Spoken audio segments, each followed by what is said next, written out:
Hello everyone, in this video I will be sharing with you few tips and tricks you probably won't know about. Instead of minimizing all these one by one,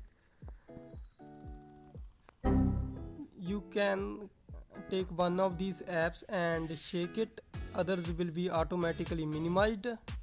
Trick number 2 is renaming multiple files at once. Select all these files, press F2.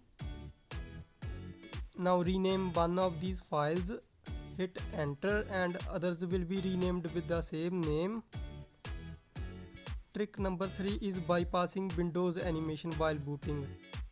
Go to Windows, search run and type msconfig. Click OK. Now go to boot section and tick no GUI boot. This will disable the Windows animation while booting and it will save you a lot of time.